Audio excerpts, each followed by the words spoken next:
What we do here is go back.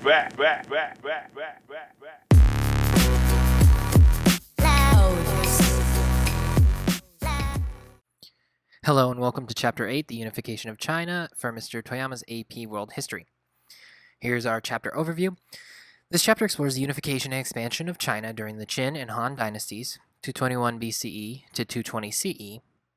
A rich tradition of the social and political philosophies of Confucians, Daoists, and Legalists was the foundation on which these and later dynasties rested.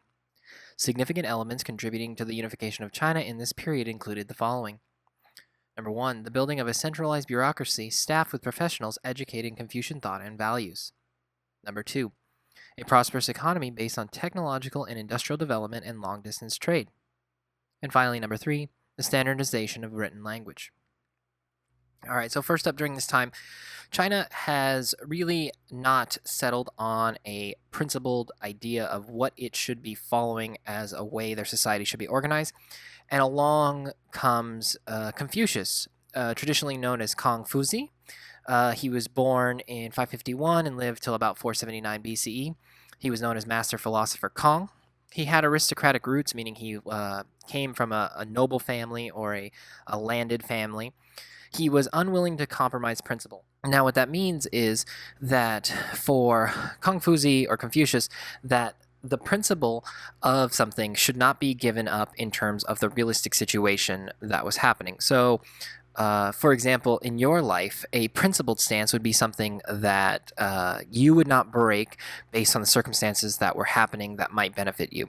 So, for example, if you see a $100 bill sitting on your teacher's desk, and you are, for example, very moral in your heart, and you believe that stealing is absolutely wrong no matter what.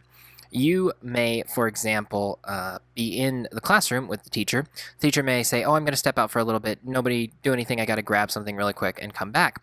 Now, you as a moral, principled person would not go over and steal $100, put in your pocket, and walk away, because you believe that the principle of not stealing is far more important than the immediate or realistic gain of getting $100 in your pocket. Now, Confucius was very focused on giving people principles to live by that could be applied to their whole life that would not change based on the circumstances of what was happening.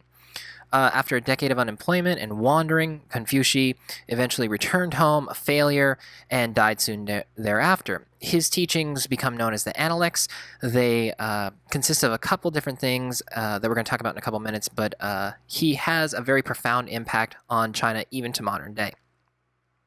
Here, I've put up a little bit.ly link showing the School of Life videos. There's about 3 of them in this lecture that I'd like you to pause. You can actually click on the video right here, and it will take you to that video. I'd watch that to give you a better understanding of Confucius, not from my words, but from words of somebody who studied Confucius a lot more in depth than I have, and you get a chance to kind of see it from a very quick 5-minute video perspective. So I'll let you kind of click on that. I'll pause here for a second, and then we'll move on.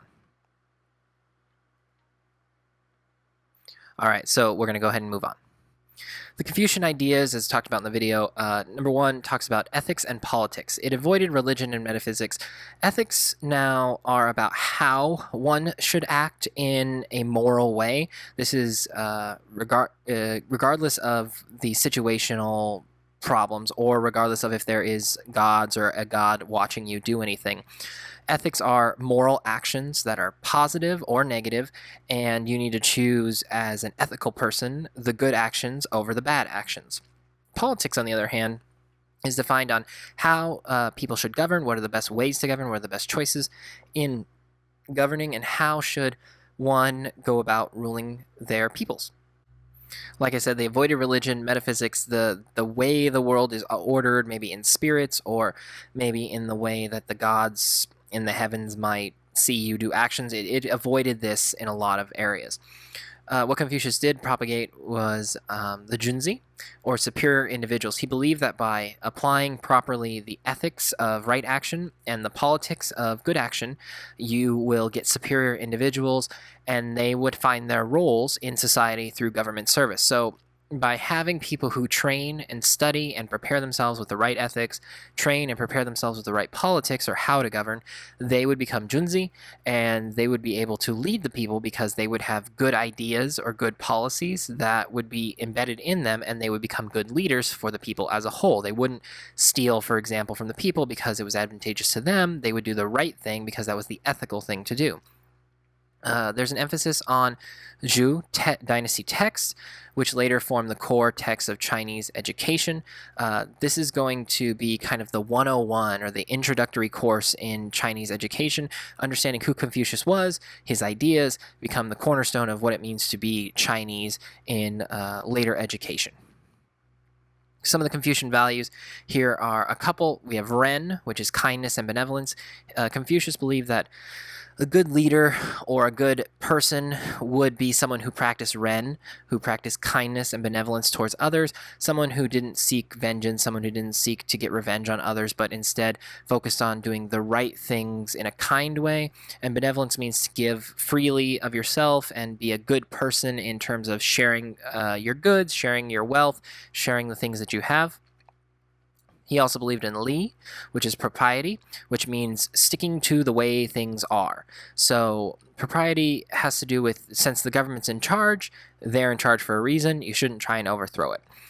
Since your family, your elders are in charge of you and they've been around longer and they know kind of the way the world works a little more, they should be respected and honored because of their contributions to your life.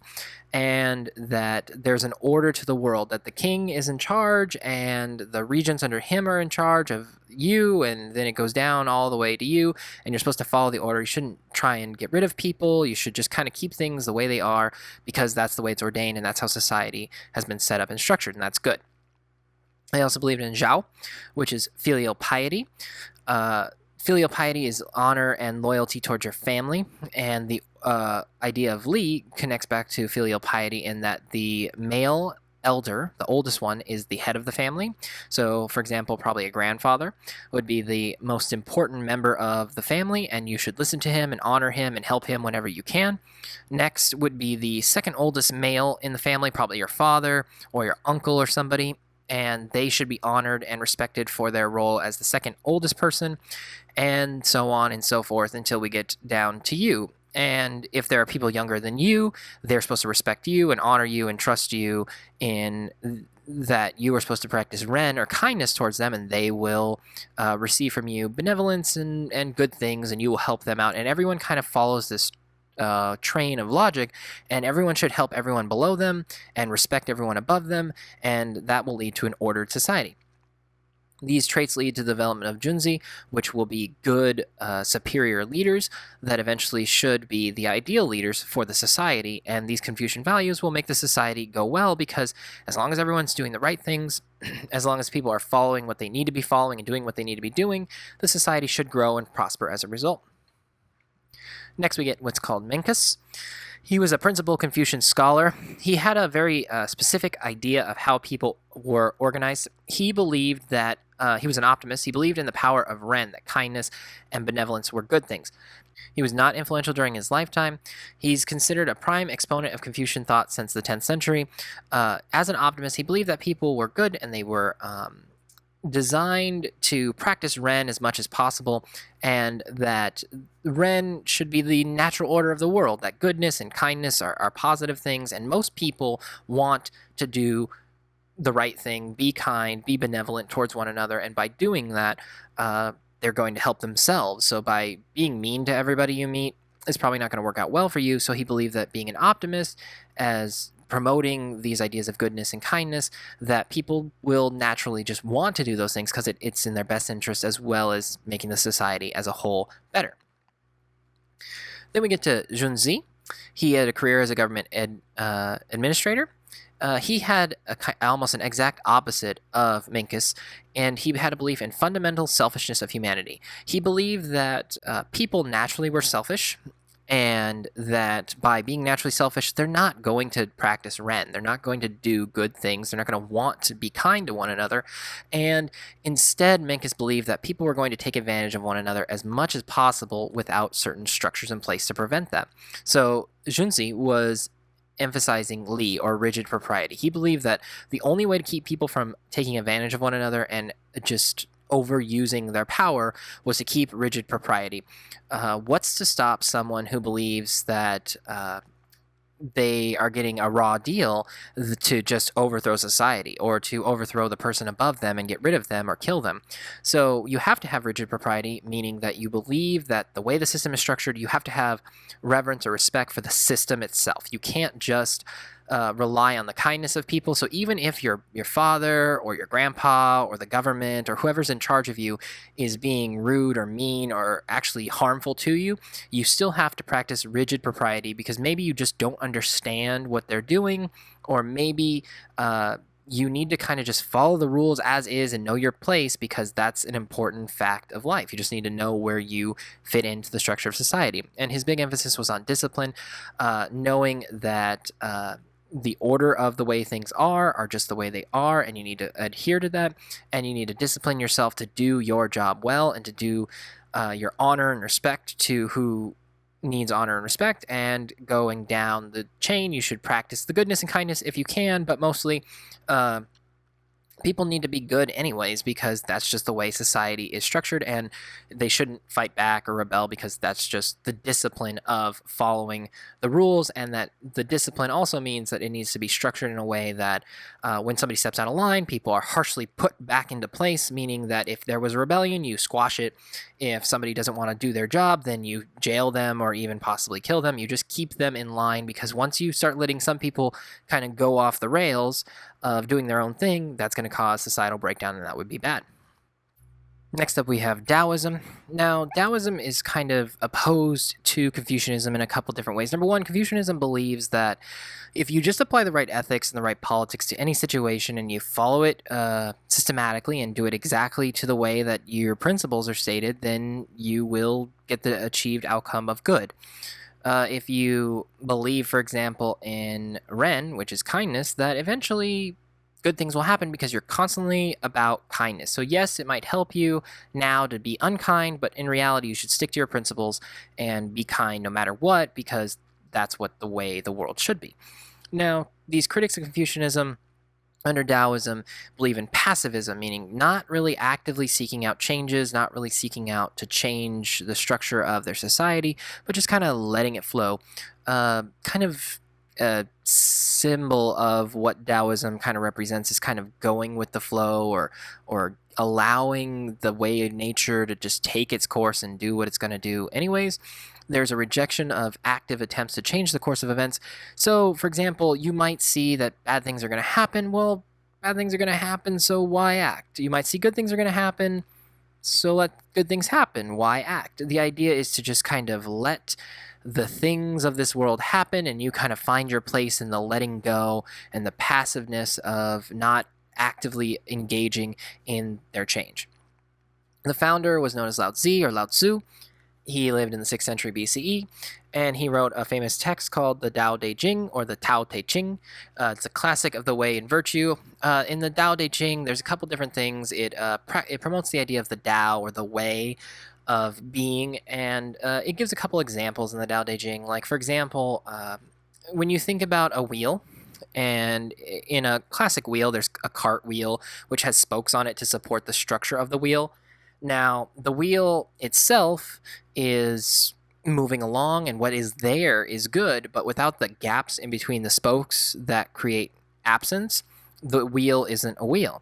It also talks about, for example, a house, and without windows and doors, it's just a square box, and it's just a square and a cube. If there's no absence inside for people to live, there's no door, which is the absence of wall, and there's no window, which is an absence of a smaller part of the wall, then it's not a house, it's just a cube. And so you need to embrace the absenceness, or the missingness of the house to be a house. And then finally, it talks about like a pot, and how if you had a clay pot, the point of a pot is to hold something inside of it, either rice or water or some other good.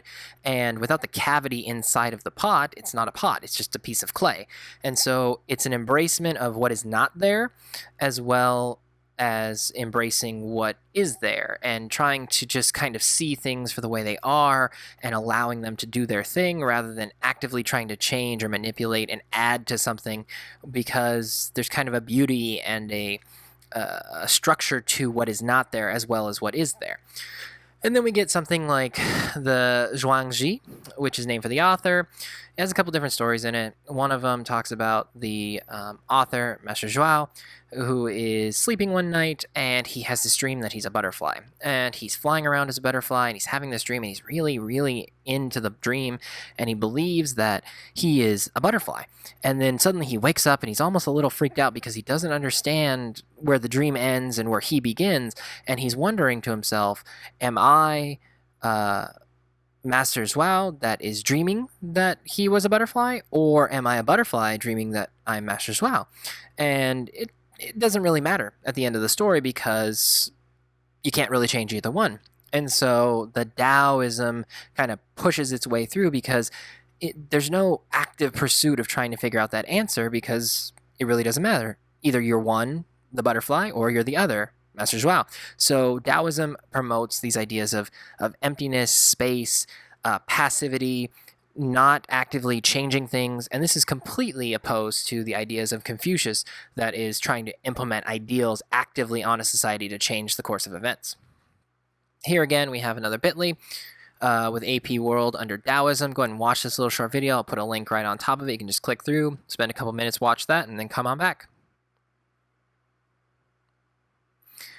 Alrighty, welcome back. So we're going to continue on from here. Now, I talked about in the video the Tao, or the way of nature, of the cosmos, the way the world is. It focuses on a couple different examples. I talked about a couple before: the cavity of pots, wheel hubs. They're empty spaces, but essential to the thing being that thing. And one I didn't talk about was water. Now, water, in the way it is not hard. It's not something that's immovable. It kind of goes with the flow, like goes with the river. It just kind of runs over rocks. It goes with gravity. It doesn't really try and actively stop itself from going down a hill. It just rolls down the hill. And it's soft and yielding, and if you kind of build barriers around rivers, it will kind of move itself around the river, and it just kind of goes with the flow. But it's capable of eroding rock, and these Taoists believe that water is a perfect example of the Tao, that while you should be like water, you should be soft, you should be yielding, but over time your way will kind of work its way through, and your will, by not resisting, will naturally just kind of find its balance, find its equilibrium, and you will kind of go where you need to be, and you will find the way, the Tao of nature, because you have chosen to just go with wherever life takes you. It's kind of a nice thought, I think, sometimes. Then we get to the doctrine of Wu Wei. It's an attempt to control the universe, resulting in chaos. It's kind of closely connected with the Tao in that the more we attempt to change and manipulate things, the more it results in chaos. There's a lot of times in our lives where when we try and actively do things, it's only causing more problems. And to restore order to our world and to your life and to society, you have to disengage. You don't really want to advance yourself in education, because that's just you trying to impose more order on your life, trying to get more degrees and skills. That's not going to help you in the doctrine of Wu Wei.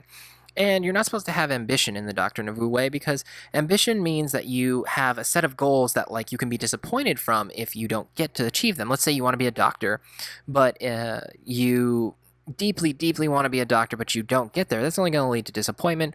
So you need to have disengagement, and your life will be less chaotic. The world will be less chaotic. And the order to your life will be restored, because you're not trying to change things that maybe aren't going to happen anyways. They believed the followers of Wu Wei in simple living in harmony with nature. They believed that letting nature kind of do its thing. You don't really try and destroy whole hillsides to build your house. You just kind of live in the forest. You try and find harmony with nature by not actively seeking out to create. You're just kind of allowing the world to be, and you're a part of it, and you're just one with everything in the process of moving forward as a world, and you're just one piece in it. They also believed in cultivating self-knowledge, understanding yourself, knowing who you are, looking deeply within yourself, and kind of finding yourself through meditation, understanding of yourself, and that you cultivate this self-knowledge, which will lead to better understanding of yourself and able to just like let yourself go with the flow and knowing yourself better. Again, here's our final link. This is on Wu Wei. You can click on the link right here, and I'll let you go and watch that and come on back. Alrighty, welcome back. We're going to continue on from here.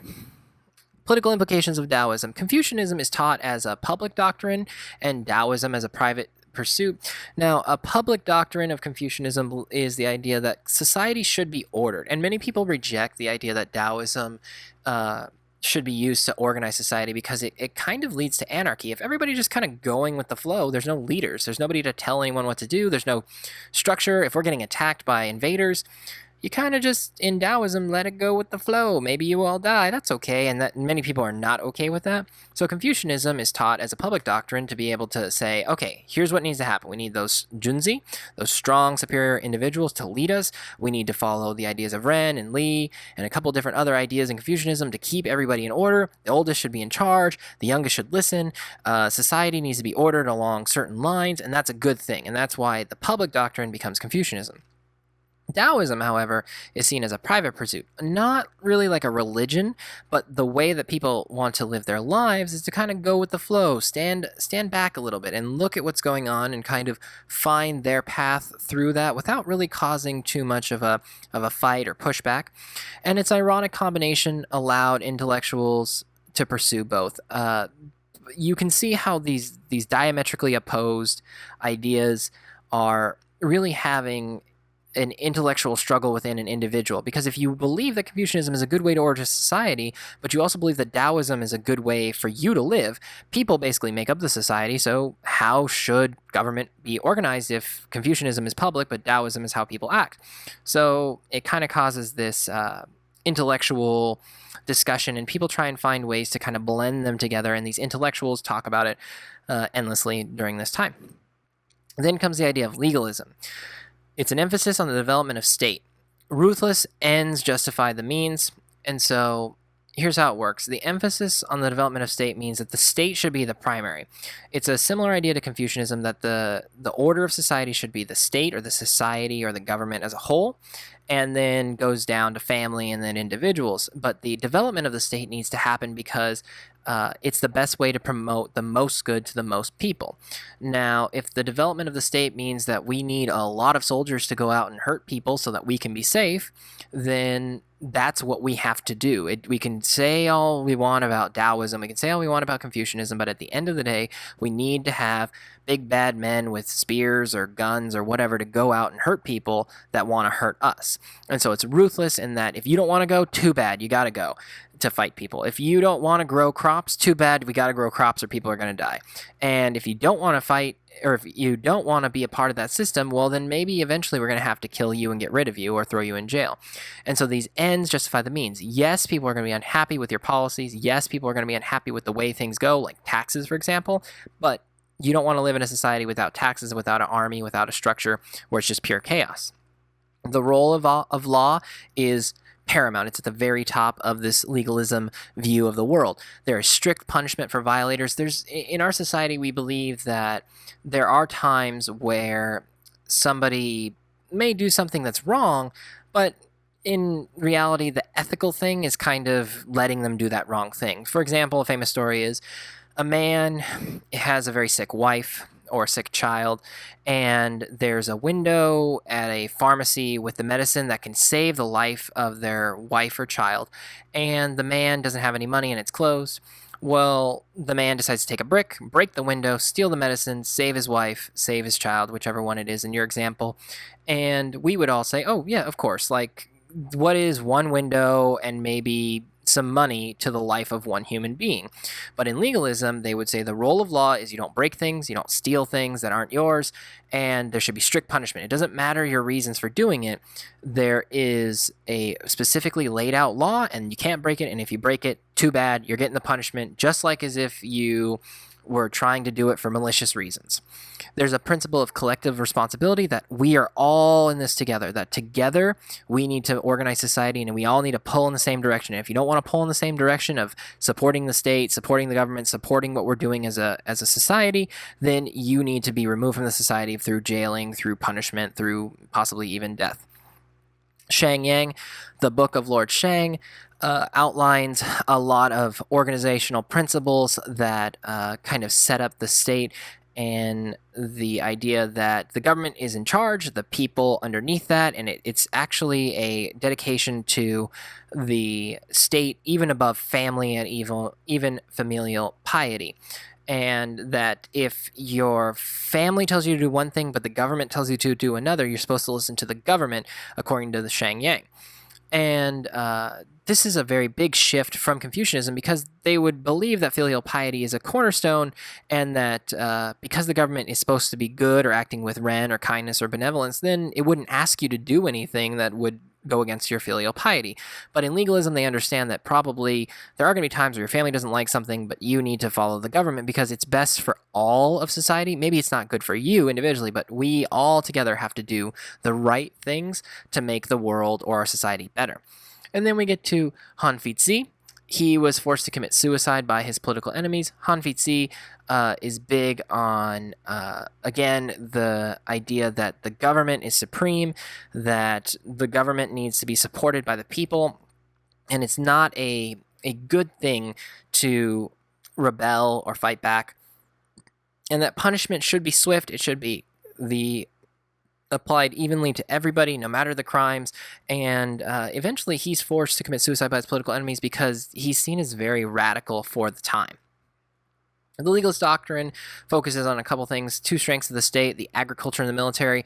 We've talked about this in the past. Agriculture is huge and important to society because if you don't have any food, you don't have any people, and you don't have any society. People are going to go with their base instincts. Remember Maslow's hierarchy of needs: food, safety, shelter.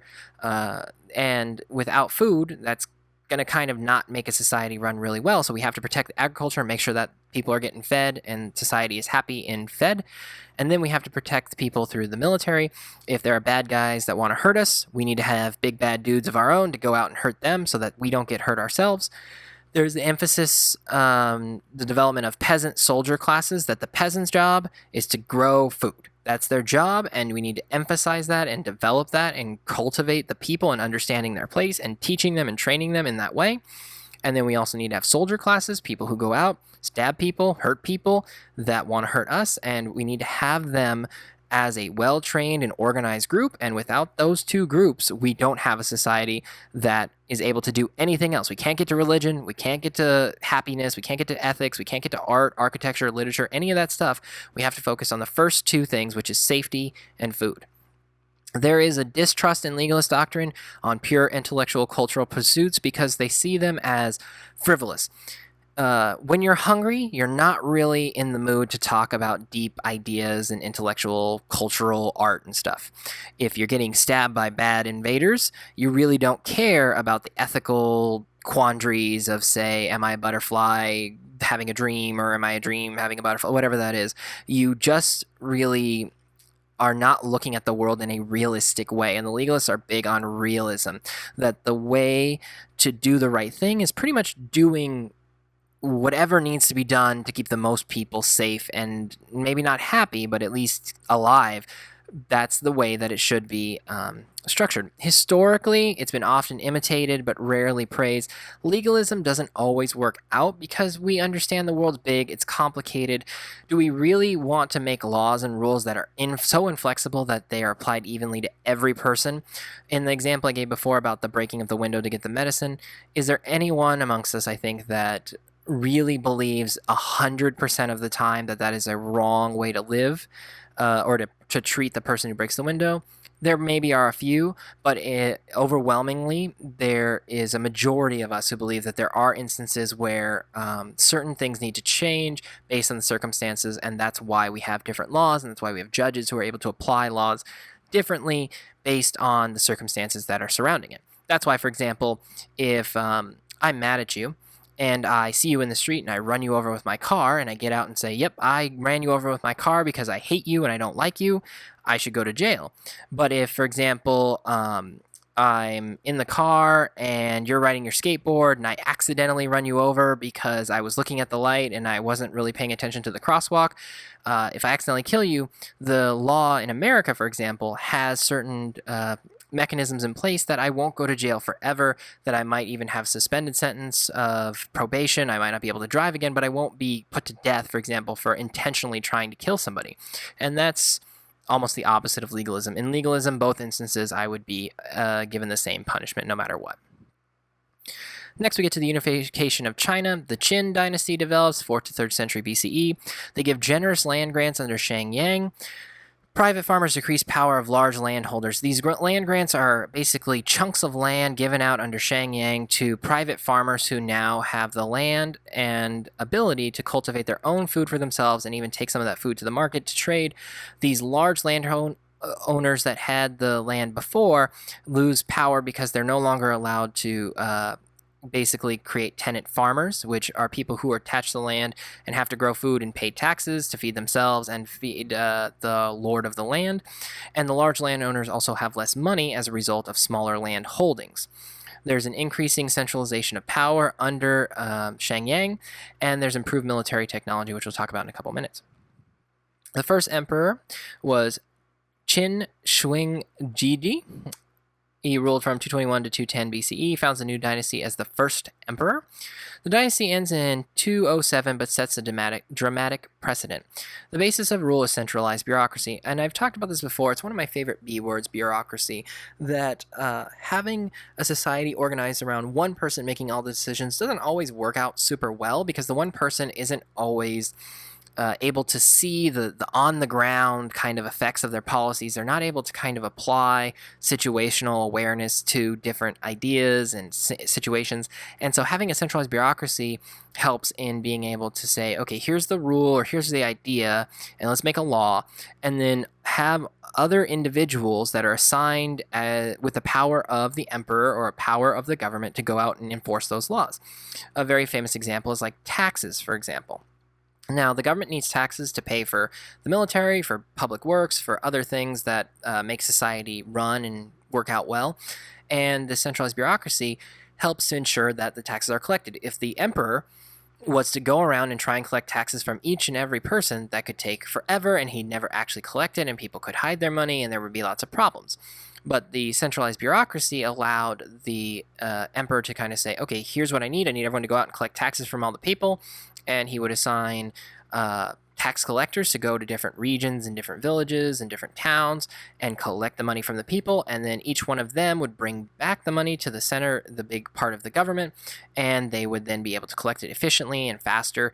And this works out really well because you're not really having one individual have to exert a lot of power. You have a lot of smaller individuals using a very little amount of power that they've been given through centralized bureaucracy to enforce the laws or the mandates that have been created through the emperor. Massive public works begin under Qin Shangji. It's a precursor to the Great Wall of China that we'll look at a little bit later. Here in the Qin Empire is in yellow. We see Mongolia in the northwestern region. We see the eastern border of China pretty much set up. We see the walls that have been built that will eventually be integrated into what is known as the Great Wall. They were originally to keep out the steppe peoples from the Mongolian regions. And this centralization of power under the Qin Dynasty helps to create what we would know as like the first dynasty of China, or the start of China. There's a resistance to Qin policies.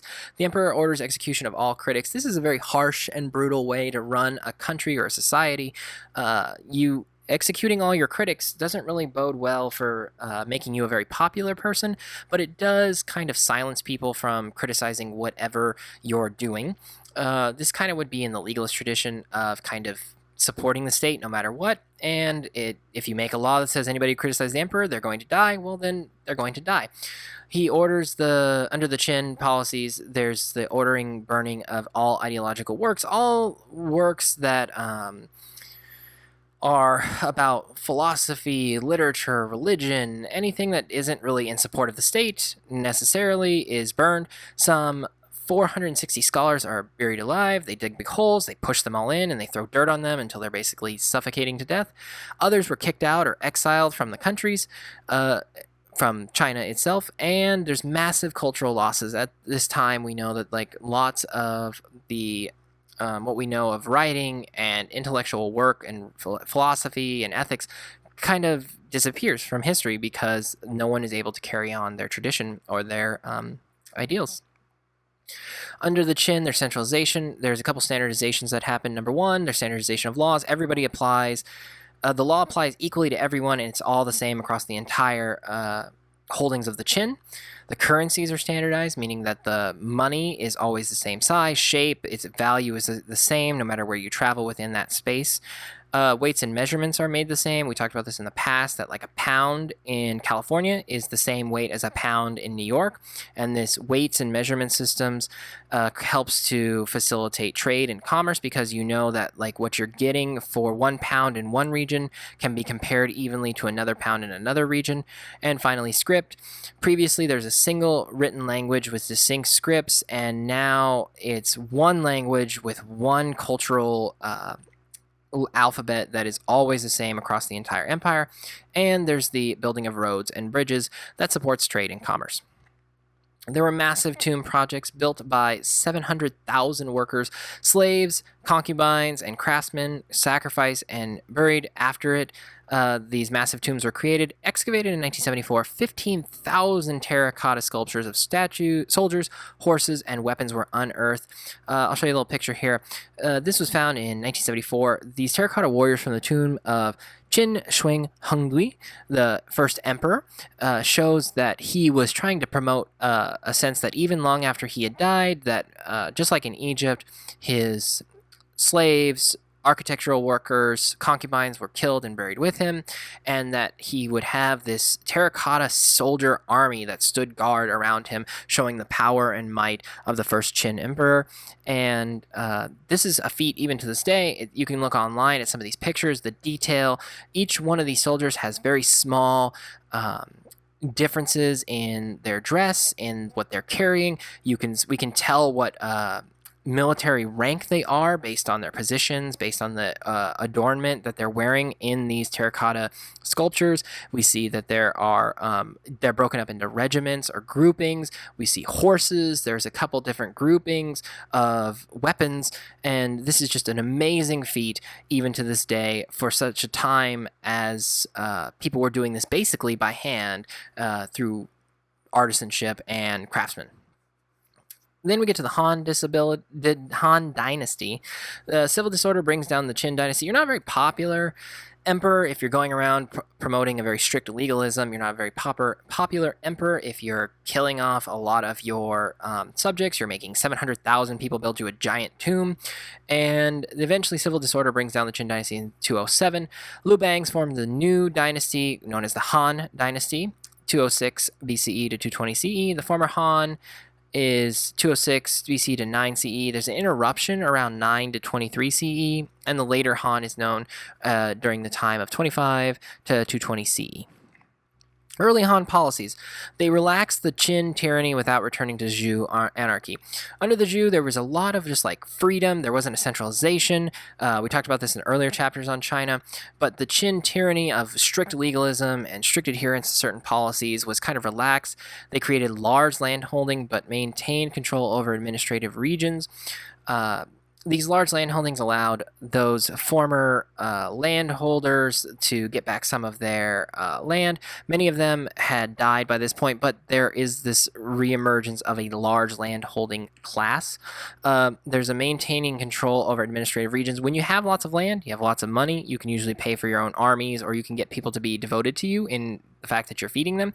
And this allows you to kind of start your own rebellion if you like, but this administrative control under the early Han keeps back rebellions and other large-scale revolts. After a failed rebellion, they took more centralized control. This original attempt to keep the administrative regions in check doesn't really work out very well, and so they have to take a more centralized control in the people's lives. Under the martial emperor Han Wudi, he increased taxes to fund more public works. There's a Han centralization. We talked about the Qin centralization. Now there's a Han centralization. The public good is being promoted through public works. There's a huge demand for government officials, a decline since the Qin persecution. Under the Qin, there wasn't a very big price tag or value attached to intellectuals. We talked about them being buried alive, their works burned, some of them were exiled. Many of these government officials are needed because you need to have a centralized bureaucratic structure to support your society. But without an educated class to do this, like reading, writing, understanding how government works, having just a larger sense of who they are through education, you need to have a large demand for government officials to start doing those sorts of things so you can have a society work well. The Confucian educational system, Han Wudi establishes an Imperial University in 124 BCE. He doesn't love scholarships, but demanded an educated class for bureaucracy. We talked about that before. He's not a huge fan of really smart people because sometimes leaders don't like when the common person can be smarter than him through education. But he understands that there needs to be an educated class to run the bureaucracy and collect taxes. They need to know how to count. They need to know how to create receipts. They need to know how to write. And they eventually will adopt Confucianism as an official course of study. Why is this important to the Han Dynasty? Because you don't want to go back to the times of rebellion. You need to have Confucian ideas of filial piety, of propriety, of being able to understand your place and order in society, that a bureaucrat's job is to be a bureaucrat. Their job is to collect taxes, then that's your job. Go collect taxes. Don't start talking about politics. Don't start arguing why taxes are high or why we have to pay them. Just go collect the taxes and make sure things go smoothly that way. 3,000 students by the end of former Han and 30,000 by the end of later Han. So this bureaucratic class grows by 10 during the 200 years or so that we have been talking about. The Han imperial expansion, there's invasions into Vietnam and Korea, and there are constant attacks from, Xiongnu, which would be like northwestern China during this time, like parts of Mongolia and the steppe regions. Nomads from Central Asia, they were horsemen, and they were very brutal under, for example, Mao Dun, who reigned from 210 to 174 CE. He had his soldiers murder his wife and father because they displeased him in some way, and Han Wudi briefly dominates Xiongnu. Yeah, I'm pretty sure that's how you say it. Here is East Asia and Central Asia at the time of Han Wudi, around 87 BCE. In the yellow, you can see the Han Empire. In the orange, you can see the Xiongnu Confederation, and there's some overlapping border region. If you remember back to our earlier map, that little overlapping region is where the wall will be built eventually for the Great Wall to keep out those northern nomadic peoples such as the Mongols. There's a patriarchal social order. We talked about patriarchy as being father as the head. There's a classic of filial piety, the subordination to elder males.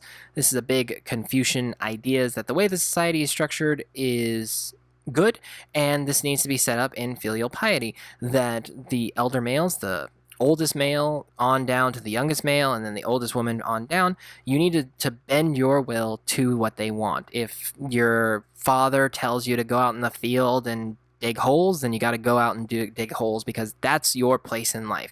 If you're a male, eventually you will be the old man one day, and that will be your job to command the younger people, and that will keep society in order. And then we get lessons for women from Ban Zhao. She has a very big contribution to world history because she is one of the first people to talk about in 45 CE that education should be available to all children. Her argument is this, that men are the head of the household, and that women are to support their husbands in this process, and the only way that women can support their husbands in this process is to make sure that young daughters and young sons are educated in understanding as males the right way to do things as a head of a household, and that daughters who eventually become wives can support their husbands by understanding certain precepts about society. They then get to iron metallurgy.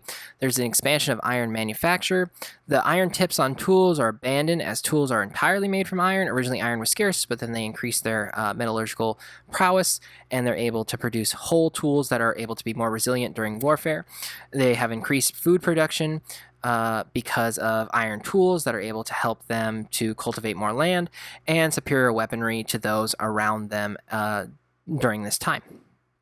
There are other technological developments, the cultivation of silkworms. Silk comes from worms, and they worked on selective breeding processes where they chose the worms that produced the best silk, the most luxurious silk. They selectively bred silkworms that were resistant to diseases and were able to produce a lot of silk very efficiently.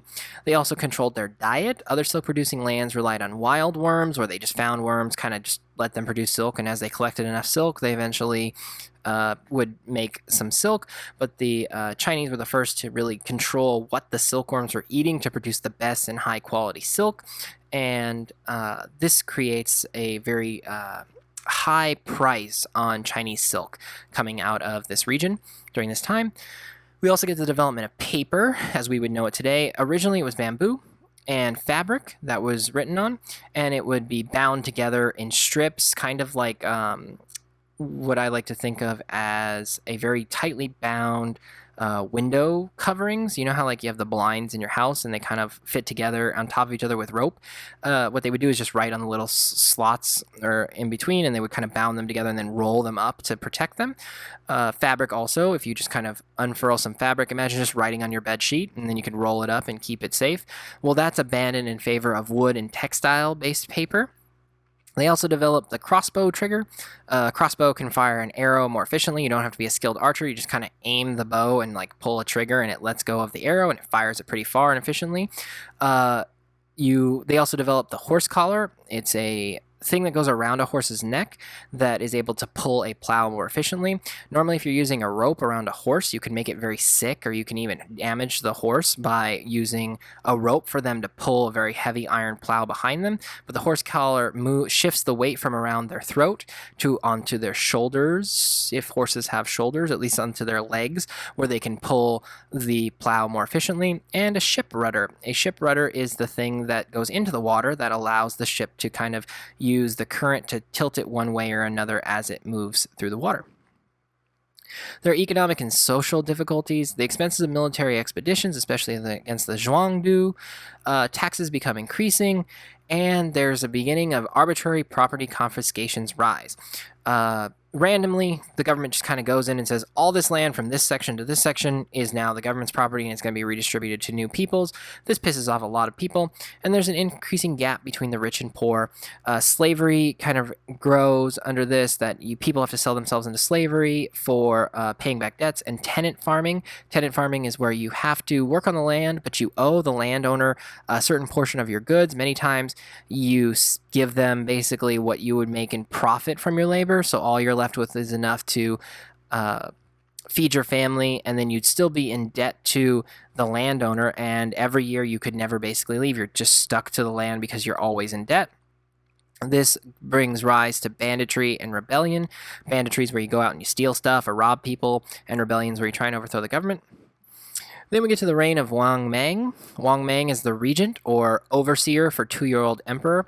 If in a classic noble lineage type of empire is set up, if the ruler or the king-to-be is too young to take the throne, depending on the society's interpretation of how young is young, the regent is somebody who is a trusted advisor of the king or the king's family. Once he passes on, he is in charge of keeping together the kingdom and making wise decisions for the very young future king, and his job is to be a good advisor and to kind of act as king for a while until the future king is old enough to take the throne and kind of do his thing the way he's supposed to do it. Well, Wang Mang is the regent for that two-year-old emperor in 6 CE, and he takes power for himself in 9 CE. And by taking power for himself, he kind of just gets rid of that two-year-old emperor. Well, actually, at this point, he would have been 5.